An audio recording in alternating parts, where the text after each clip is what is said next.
बेलियो तुसी देख रहे हो पंजाबी प्रचार टीवी ते मैं तुहाडा परौणचार मियाँ आसिफ अली।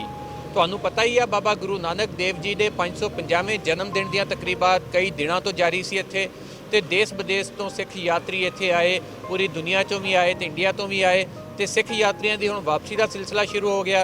वापसी जान लगे असीं ते इन्हां दे नाल असीं गल करदे हां इस मौके ते कि तुसीं जा रहे हो इत्थों ते कैसा तुहानूं जज्बात की अज तुहाडे जांदे होए? जिस तरह एक दुल्हन लाड़ी ਵਿਆਹ ਦੇ ਟਾਈਮ ਵਿਛੜਦੀ ਹੈ, ਬਹੁਤ ਉਸ ਤਰ੍ਹਾਂ ਜਾਣਾ ਪੈ ਰਿਹਾ ਤੇ ਬੜੇ ਦੁੱਖ ਅਫਸੋਸ ਨਾਲ ਕਹਿਣਾ ਪੈ ਰਿਹਾ ਕਿ ਅਸੀਂ ਉੱਥੇ ਜਦ ਤੁਸੀਂ ਆਉਂਦੇ ਹੋ ਅਸੀਂ ਇੰਨੇ ਡਰ ਪਏ ਵਹਿਮਾਂ 'ਚ ਕਿ ਅਸੀਂ ਤੁਹਾਨੂੰ ਉੱਥੇ ਬਦਲੇ 'ਚ ਪਿਆਰ ਮੁਹੱਬਤ ਨਹੀਂ ਦੇ ਪਾਉਂਦੇ, ਹੱਥ ਤੱਕ ਨਹੀਂ ਮਿਲਾ ਪਾਉਂਦੇ, ਡਰਦੇ ਹਾਂ। ਯਾਨੀ ਜਿਵੇਂ ਇੱਕ ਲੜਕੀ ਆਸ਼ਿਕ ਨੂੰ ਦੂਰੋਂ ਵੇਖ ਕੇ ਪੱਲੇ ਦੇ ਲੜ 'ਚ ਹੰਝੂ ਘੇਰਦੀ ਏ, ਅਸੀਂ ਲੋਕ ਇਸ ਤਰ੍ਹਾਂ ਹੰਝੂ ਘੇਰਦੇ ਹਾਂ। ਇੱਥੋਂ ਮਿਲੀਆਂ ਤੁਹਾਡੀਆਂ ਮੁਹੱਬਤਾਂ ਯਾਰ, ਇੰਨੀ ਮੁਹੱਬਤ ਕਿਸੇ ਦੇਸ਼ ਨਹੀਂ ਮਿਲਦੀ ਜਿੰਨੀ ਇੱਥੇ ਮਿਲਦੀ ਹੈ। ਇਹੀ ਕਾਰਨ ਹੈ ਤੁਹਾਡਾ ਪਿਆਰ ਸਾਡੇ ਫੈਮਿਲੀ ਸਰਕਲ ਦੋਸਤਾਂ ਮਿੱਤਰਾਂ ਨੂੰ ਬਾਰ-ਬਾਰ ਖਿੱਚਦਾ ਹੈ, ਬੁਲਾਉਂਦਾ ਹੈ। ਅਸੀਂ ਚਾਹੁੰਦੇ ਹਾਂ ਸਾਨੂੰ ਮੌਕੇ ਮਿਲਦੇ ਰਹਿਣ ਇੱਥੇ ਆਉਣ ਦੇ, ਇਬਾਦਤ ਕਰਨ ਦੇ, ਸੱਜਣਾ ਮਿੱਤਰਾਂ ਬੇਲੀਆਂ ਨੂੰ ਮਿਲਣ ਦੇ। बहुत अच्छा लगा है। खलील औजले ने जी मुलाकात कराई है, वह धन्यवाद। जिंदा रहे वसदा रहे।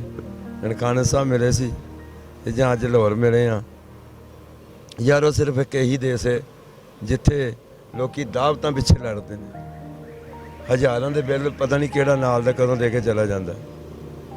मैनूं दसो मैं तुहाडे नाल चलदा किहड़े देश चलां जिथे तुहानूं अनजान बंदे दावतां देण पिछे लड़न, लिफट देण पिछे लड़न।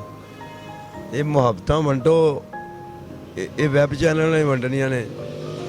वैब चैनल ने दुनिया एक करती है, वैब चैनल की कोई बार्डर नहीं ये, क्योंकि प्यार मुहब्बत वंड रहा। मैं धन्यवाद करदा तुहाडा जिहड़ा चैनल है, ये बहुत प्यार मुहब्बत वंड रहा है। नफरतां घटा रहे हो, नफरतां च किसी को कुछ नहीं खटिया। गलत फहमियां दूर करिए, आओ एक रल के नवां समाज सिरजीए।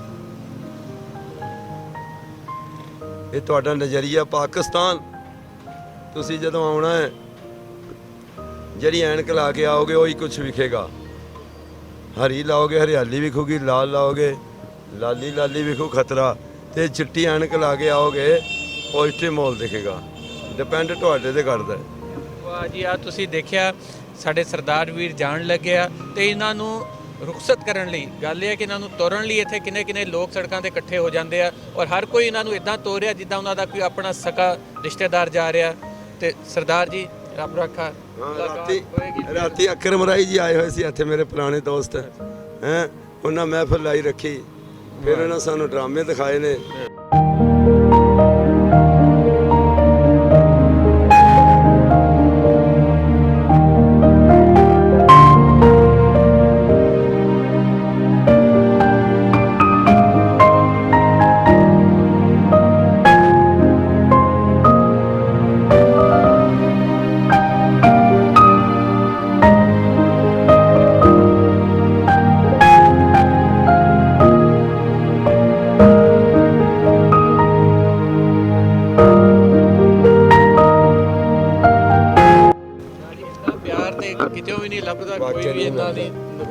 यही गल असीं बच्चों को कहने, एक बार आके तो सीखो प्यार मुहब्बत। बस याद रखो जी, मुलाकात फिर होएगी जी, मिलने जिंदगी का कोई पता नहीं किहड़े मुकाम ते। उस तो पहला यार वो अपनी बचपन की जी कर रहे हो ਜਾਂ तो करनी नहीं सी पिछले गुरधामां की, जे करते आ रहे हो तो पूरी करो। जिंदगी का कोई पता नहीं जे साह अंदर के आवे ना आवे।